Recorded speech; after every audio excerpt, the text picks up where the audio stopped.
sommes sur Ambaro, comme vous le savez, sur Alliance 92, mais également sur les plateformes de Newsmada. Ça parle de ce que l'on veut partager et c'est l'invité qui le fait. Et pour notre Ambaro de ce mois, nous recevons ici la présidente du comité de la sauvegarde de l'intégrité, Sandra Benarif. Bonjour à vous. Bonjour. Ça fait un petit bout de temps qu'on ne s'est pas vu, mais il y a eu quand même des rebondissements, n'empêche par rapport quand on dit lutte contre la corruption. Oui, absolument. Et c'est un plaisir d'être ici, de partager avec vous, Prisca. Merci. 2010, il y a 14 ans de cela, la lutte contre la corruption a été exigée et on a essayé, ou on l'a mise dans notre constitution. Seulement 8 ans après, on a avancé d'un pas pour aujourd'hui être à une certaine constatation.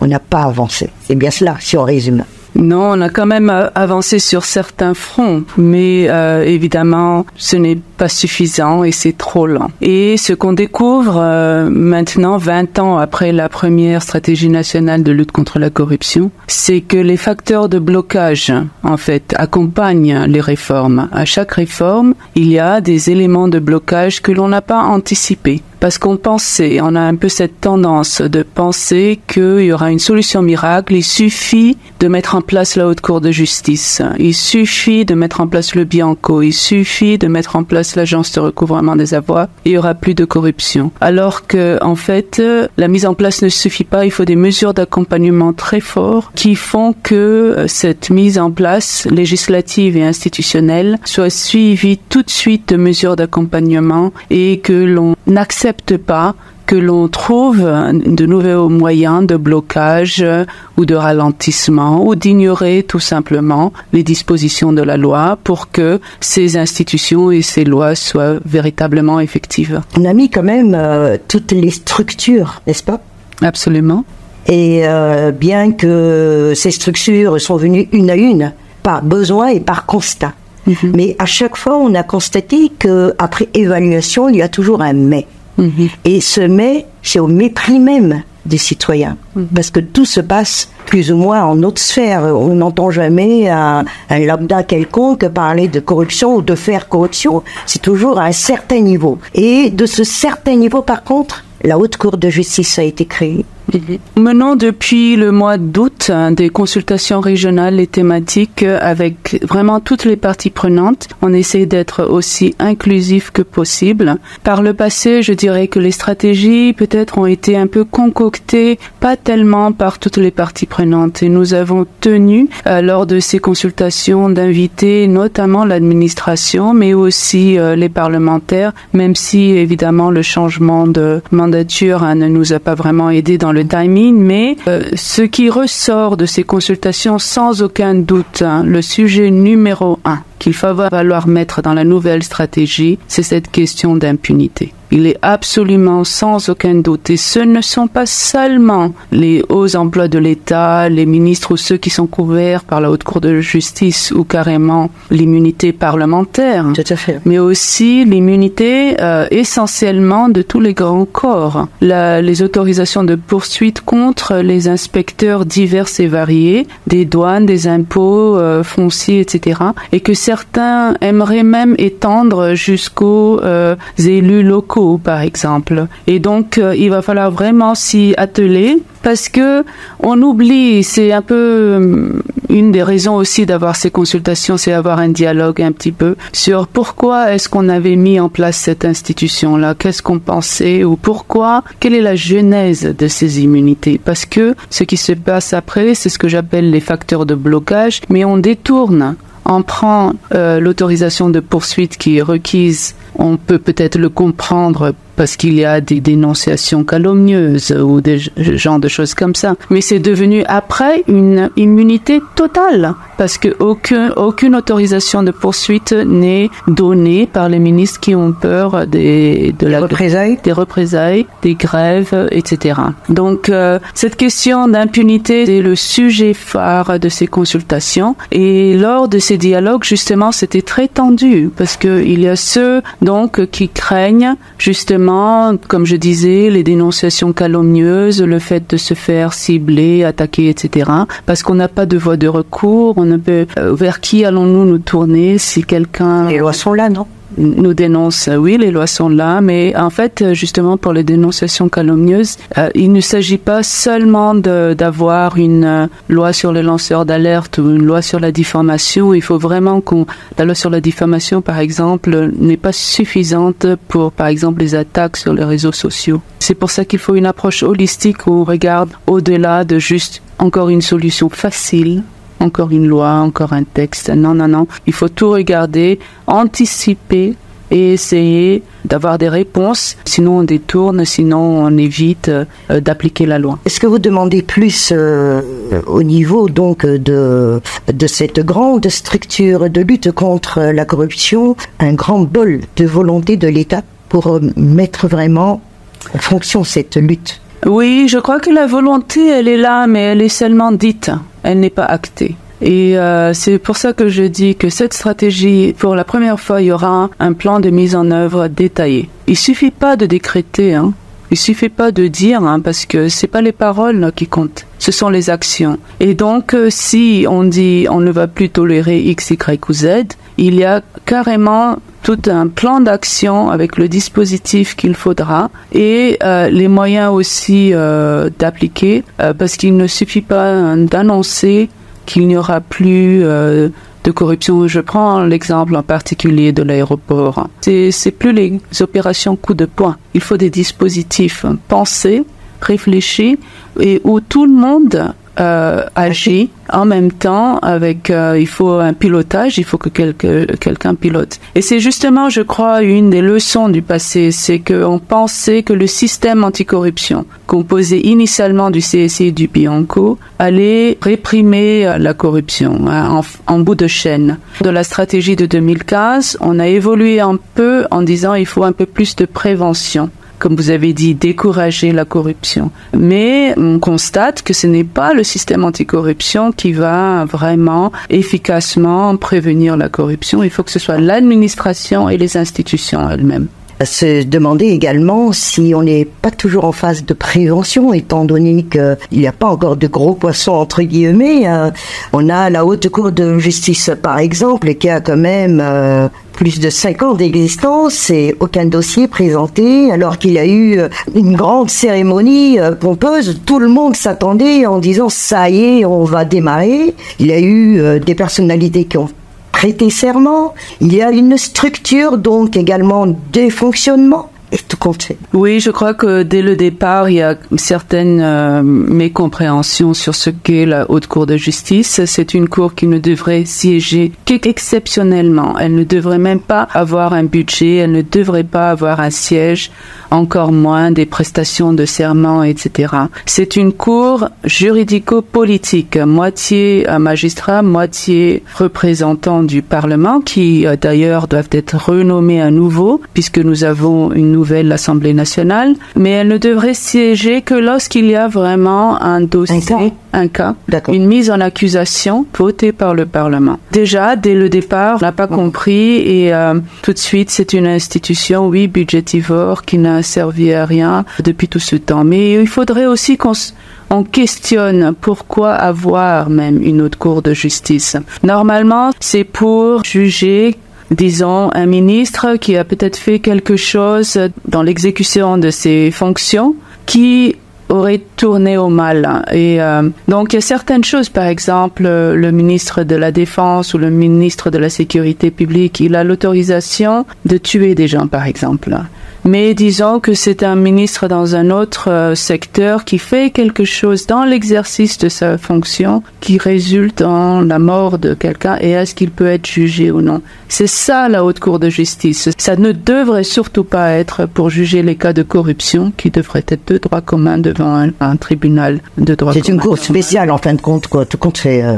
Oui. C'est temporaire, c'est occasionnel par rapport à une situation, tout simplement. Non, c'est qu'on ne comprend pas ce qu'elle aurait dû ce qu'elle devrait servir à quoi faire et on l'a justement, c'est ce que je parle de distorsion. On prend un principe Peut-être qu'on ne le comprend pas, mais peut-être qu'on fait semblant de ne pas le comprendre. Et tout de suite, on donne une couverture d'immunité à toutes les personnes qu'elle devrait juger. Impunité, en face, on a l'immunité. Oui, mais l'immunité devient impunité parce qu'on se sert de ces immunités qui ont, il y a peut-être une raison de les avoir, mais elles devraient être des immunités temporaires, facilement levées, facilement, juste pour donner, par exemple, au Parlement le droit d'apprécier si cette poursuite elle est politiquement motivée ou autre chose comme ça. Mais ce n'est pas pour dire que vous êtes après, vous avez une impunité pour tout crime. D'accord. Déclaration de biens. Oui. À l'entrée. Oui. Mais rien à la sortie. Non seulement ça, mais c'est comme si on dépose un dossier et ça va sur l'étagère et personne ne le regarde jamais. Donc justement, c'est l'avantage maintenant de la digitalisation. Nous, ce qu'on aimerait dans la nouvelle stratégie, c'est qu'on puisse faire des enquêtes patrimoniales. Donc si moi, Saounda Rabin arrive, quand je remplis ma déclaration de patrimoine, je dis voici la liste de mes titres fonciers, voici la liste de mes sociétés, voici la liste de mes véhicules, voici la liste de, je sais pas, même mes comptes bancaires. Il devrait y avoir tout de suite vérification, est-ce que je dis vrai ou non. Mais en ce moment, il n'y a pas vérification. Ça, c'est la première chose. La deuxième, c'est que si je suis candidat en 2015, en 2020, on devrait pouvoir comparer la déclaration de patrimoine de 2015 à celle de 2020. Donc, et maintenant, de plus en plus, les enquêtes patrimoniales vont servir aussi pour le recouvrement des avoirs. Et donc là, on devrait profiter de la digitalisation, mais j'ai déjà peur de tous les facteurs de blocage qu'on va déjà insérer. Entre autres, pour empêcher l'utilisation de manière effective de ces déclarations de patrimoine. Et le plus important pour la nouvelle stratégie, c'est la publication. Elle devrait être publique. Il n'y a pas un président du monde démocratique où vous ne pouvez pas aller voir quelle est dans leur déclaration de patrimoine. C'est pas un peu rêvé, Saounda Rabin quand même, pour Madagascar qui est assez pudique, mais déjà en politique compliquée, ou est-ce que si vraiment c'est une question de bonne volonté? Absolument. Si on refuse de faire ces choses, à quoi sert alors la déclaration de patrimoine? À quoi ça sert, dites-moi? Et si on veut vraiment combattre la corruption, si on ne fait pas ça, alors quoi à la place? Dites-moi. Quelles sont les alternatives? C'est pour ça que nous avons ces concertations et ces dialogues. Et évidemment, la stratégie, ce n'est pas le point d'arrivée, c'est le point de départ. Tous les débats suivront. Et justement, ce que je trouve aussi, c'est qu'il y a un manque de débat, exactement comme nous discutons aujourd'hui, sur les tenants et aboutissants. C'est bien beau de dire quelque chose, avoir un slogan, dire que je suis anti-corruption, mais dites-moi comment alors? Si ce n'est pas comme ça, comment alors? Et à quoi ça sert? Pourquoi est-ce qu'on a la déclaration de patrimoine dans la Constitution? Est-ce que c'est vraiment pour aller être dans l'étagère, dans un carton de la HCC? Ou est-ce que c'est pour utiliser pour la transparence, pour la démocratie, pour lutter contre la corruption? On parle de digitalisation, de partage. Tout cela demande encore une autre structure. Franchement, je plaide pour aucune nouvelle structure dans cette nouvelle stratégie, mais de prendre celles qui existent et de les faire travailler ensemble.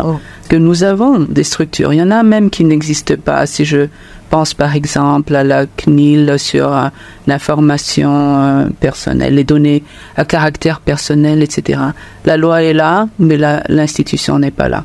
La structure n'est pas là. Donc mettons d'abord en place toutes les structures qui sont déjà prévues par la loi. Et puis après, si on veut, on peut faire des task force, des groupes de travail multi-acteurs, parce que c'est ça maintenant la lutte contre la corruption. C'est pas le système anticorruption tout seul. C'est toute la chaîne, toute la filière qui doit travailler ensemble. Et pour cela, il faut que tout le monde à son niveau joue son rôle. Parce que par exemple, pour le trafic d'espèces sauvages, ce n'est pas au ministère de l'Environnement tout seul. C'est à la frontière, les douanes, c'est les flux financiers, c'est tout le monde ensemble. Et donc, au lieu de nouvelles structures, c'est comment faire travailler ces structures en task force ensemble vers un objectif qui est de lutter contre le trafic. Peut-on parler de nouvel élan ou de renaissance de la lutte contre la corruption après ces concertations thématiques? Un peu des deux, j'espère, parce que effectivement, La dernière date de 2015, le monde a beaucoup évolué. Il y a des sujets d'avenir qu'on ne prenait même pas en compte en 2015. Par exemple, la corruption dans le sport, la participation de la jeunesse, la corruption sexuelle, la question d'impact genré, la dimension genre de la corruption qui n'existait pas à cette époque-là. Mais il y a aussi toute cette expérience vécue, cette découverte que, en fait, pour que ce soit efficace, il faut des approches multi-acteurs et d'essayer aussi de capter les évolutions technologiques et se tourner vers l'avenir en même temps. Mais la corruption, elle sera toujours là. Vous venez de voir le maire de New York aux États-Unis vient d'être inculpé pour corruption. C'est quelque chose qui sera toujours là, mais parce que l'homme est faible, il ne peut résister à la tentation. Mais la question, c'est comment prévenir d'abord en fermant les vannes, mais après, en même temps, comment véritablement sanctionner et punir. Et la sanction, elle doit être plus que pénale, elle doit être aussi administrative, liée à la gestion de carrière, liée, par exemple, si je suis candidat et je n'ai pas déclaré mes comptes de campagne, je ne peux plus être candidat à l'avenir, par exemple. Il faut qu'on trouve de nouvelles sanctions qui ne sont pas forcément pénales pour encourager une meilleure gouvernance et un meilleur comportement. Il a été sorti dernièrement par enquête, que une grande partie des agents de l'État sont les plus corrompus. De vos concertations thématiques, justement, est-ce qu'on ne s'est pas un peu posé la question pourquoi les agents de l'État? C'est vrai, nous ne sommes pas là pour parler de DRH ou de RH, mais c'est qu'il y a quelque chose. Bon, dans la plupart des cas, évidemment, parce que c'est l'agent de l'État qui détient le pouvoir. C'est le pouvoir de donner quelque chose, une autorisation, un permis, une licence. Et c'est là où il y a opportunité de corruption. C'est l'agent de l'État qui signe le document et qui prend la décision. Alors, donc, dans les mesures préventives, il faut donc mettre un peu de lumière et voir si l'octroi des licences, autorisations, permis et tout ça est bien transparent et que si je devrais l'avoir automatiquement, est-ce que je l'ai? C'est la raison pour laquelle je pense que les agents de l'État sont là. L'autre problème, je parlais de distorsion de la loi, c'est que les agents de l'État deviennent aussi prédateurs. Ils utilisent la loi pour après, je pense particulièrement au fisc ou aux douanes, où on utilise ce pouvoir et la connaissance de la loi pour après vraiment faire de la prédation. Ouais. Et c'est aussi souvent l'agent de l'État qui sait ou qui détermine même qu'est-ce qu'est la loi. Souvent, donc, le citoyen ne sait pas qu'est-ce que je dois faire pour faire la mutation de ce terrain, qu'est-ce que je dois faire pour avoir un passeport, qu'est-ce que je dois faire pour, etc., etc. Et il profite de cette position pour, après, faire de la corruption. Donc, ce n'est pas étonnant si 2/3 des cas de corruption, évidemment, impliquent des agents de l'État. Ce qu'on aimerait dans le cadre de la décentralisation, c'est qu'on ne décentralise pas aussi la corruption. Et ça, c'est un sujet particulier parce que, comme l'a dit le DG de Bianco, après la justice et peut-être c'était la douane ou le fisc, c'est le problème foncier. Oui, le foncier, c'est les collectivités territoriales décentralisées qui deviennent, parce qu'ils donnent les permis de construire, parce qu'ils donnent différents paperasses dont les gens ont besoin. L'état civil est un grand sujet qu'on a discuté pendant ces consultations. Ça, c'est des mesures de prévention. C'est la digitalisation, c'est la modernisation de l'administration qu'on espère aideront à réduire les opportunités de corruption. L'année dernière, c'était en 2023, CSI a déjà remis en cause la structure HCJ. Est-ce que vous maintenez toujours cela aujourd'hui, bien qu'il y ait eu ces concertations? Oui, absolument. Je ne pense pas qu'il devrait avoir 2 poids, 2 mesures. Même le président de la République, vous savez, la Haute Cour de justice, il ne peut être jugé pour haute trahison, violation grave ou répétée de la Constitution. Et la sanction, c'est sa déchéance. Mais pour les présidents des assemblées parlementaires, le Premier ministre, les autres membres du gouvernement et le président de la Haute Cour constitutionnelle, c'est tout crime ou délit lié à l'exercice de leur fonction. Alors, est-ce que le viol, c'est un crime lié à l'exercice de sa fonction? Est-ce que la corruption est un crime lié à l'exercice de sa fonction? Pourquoi est-ce qu'il y a ces 2 poids, 2 mesures? Ça ne devrait pas exister du tout. Et donc oui, je préconise, mais évidemment, ça ouvre la question délicate de réouverture de la Constitution. Mais il est temps peut-être, du moins qu'on en parle en profondeur et qu'on décide si on va maintenir aussi pourquoi les 13 cas pendant le dernier quinquennat, aucun n'a été mis au vote de l'Assemblée nationale pour une mise en accusation. Pourquoi? Oui, c'est remettre à la bonne volonté de l'État pour discuter peut-être aussi avec CSI, Bianco et tout le reste, toutes les structures, pour voir clair si on veut avancer oui ou non. Mais la lutte contre la corruption, tout compte fait, on sait que maintenant ça touche donc tout secteur. Et quand ça touche tout secteur, cela veut dire aussi met en mal le pays. Absolument. Alors, c'est pour cela qu'on se trouve à la traîne si l'on parle, par exemple, de l'indice de perception de la corruption.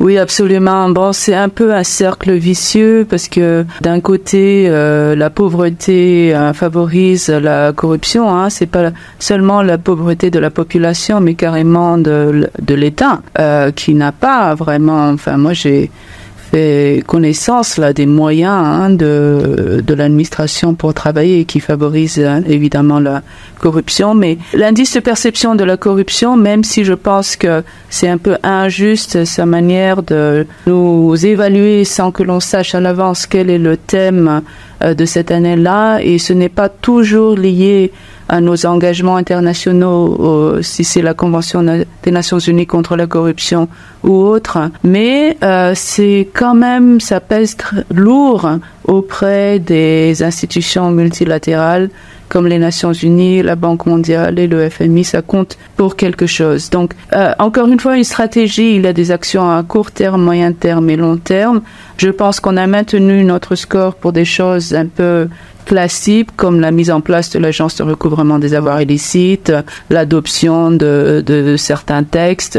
Il y a des choses qu'on pourrait faire facilement, traduction de la volonté politique en action, qui améliorerait notre score. Et il y a des choses à moyen et long terme qui seront plus difficiles à faire, pour lesquelles il faut multiples acteurs, mais qui, à la longue, devraient améliorer notre score. Donc, on aimerait inverser le cercle vicieux pour qu'il soit vertueux, parce que avoir un score de 50 fera venir les investisseurs, fera venir les bailleurs de fonds.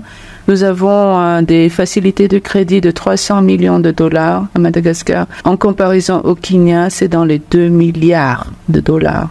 Et c'est des questions comme ça d'attractivité et de prévalence de la corruption. Vous avez déjà parlé de la digitalisation, de la carte d'identité pour les élections. Et là, c'est ici. Vous revenez encore sur la digitalisation chez la solution. Oui, mais il faut un investissement massif. Moi, je pense que à compte-gouttes et chacun dans son coin, à faire la digitalisation, ça ne marche pas. Bon, on a un grand projet de la Banque mondiale qui est sur l'état civil. Maintenant, l'OIF va s'y mettre. Différents bailleurs ont digitalisé différentes parties de l'administration, mais on n'a pas un centre de données, parce que c'est ça maintenant le nerf de la guerre, c'est où est-ce que vous allez mettre toutes ces données digitales pour qu'elles soient sécurisées à vie. Et évidemment, derrière, il faut aussi un projet d'électrification, etc. Mais ça commence, oui, avec l'état civil, le fait que les gens n'ont pas de carte d'identité, et soit ils achètent, donc c'est la corruption, soit ils essaient de s'en passer en faisant de la corruption. Ça freine la succession, par exemple, patrimoniale. Les terrains ne peuvent pas être transmis parce qu'on n'a pas l'acte de décès de grand-père machin ou machin. C'est la solution, mais il faut qu'elle soit vraiment pensée. Il faut une stratégie vraiment de digitalisation qui fait que les données ne seront pas perdues, exploitées, volées, et qui soient vraiment sécurisées. Et on est très timide, encore une fois, pour le projet de la Banque mondiale. On va commencer dans 10 régions ou genre de choses comme ça, au lieu de tout de suite dire c'est tout le pays, toute naissance. On ne joue plus pilote, mais maintenant on joue pays. Exactement. Oui. Donc la modernisation, oui, c'est coûteux. Il va falloir le faire, mais c'est incontournable. Et là, l'État est un peu en retard si on compare même aux citoyens qui sont digitalisés plus que l'État ne l'est. Quand je suis arrivée au CSIL, j'ai insisté sur une adresse gouvernementale parce qu'il y a des agents de l'État où leur adresse email, c'est une adresse personnelle. Il y a des choses comme ça que c'est dépassé et il est temps de moderniser. C'était votre embarras, mais sans doute vous avez une petite phrase quand même qui mérite de porter attention parce que la lutte contre la corruption avec Sarounda Benaï, c'est un rythme, oui. Et ces concertations thématiques, en tout cas, a réuni les forces vives, n'est-ce pas? Absolument, absolument. Et ces mêmes acteurs donc doivent participer à la mise en œuvre de la stratégie. Ce n'est pas du domaine uniquement du CSI ni du système anticorruption. C'est à nous tous. Et c'est le point de départ. C'est pas le point d'arrivée. Ce que j'aimerais dire, en fait, je suis pas vraiment fan des films d'action, mais de temps en temps, je vois là, soit dans l'avion ou mon mari qui regarde. Mais dernièrement, la mode dans les films d'action, c'est que le héros, il est touché par une balle ou quelque chose et c'est lui-même qui s'opère lui-même. C'est la scène où il enlève la balle et il secoue lui-même, etc. Pour moi, la corruption, c'est à peu près la même chose. C'est pour ça que c'est tellement difficile. C'est comme une maladie. Ce n'est pas que tu dois enlever toi-même la balle de ton corps. C'est comme la chimiothérapie. Il faut que le patient, qui est nous, le peuple malgache, et l'administration et nous tous, nous acceptons que la lutte contre la corruption, en fait, il va falloir s'y mettre ensemble. Ça va être douloureux, ça ne va pas être facile et ce ne sera pas immédiat. Il n'y a pas de solution miracle. Chacun a sa part de responsabilité. Et encore une fois, la stratégie, elle essaye d'aider pour orienter stratégiquement, pour avoir le plus de résultats par action en priorisant. Mais il va falloir que nous tous, nous nous y mettons. Ce qu'on aimerait changer, c'est qu'il y a un plan de mise en œuvre, mais aussi une évaluation annuelle pour informer la population sur ce qui a été fait ou non au cours de chaque année de cette nouvelle stratégie. Merci à vous, en tout cas, d'avoir répondu aux questions et surtout aux inquiétudes et à la curiosité du citoyen sur Ambaro. Merci beaucoup, Prisca. C'est un grand plaisir, comme d'habitude.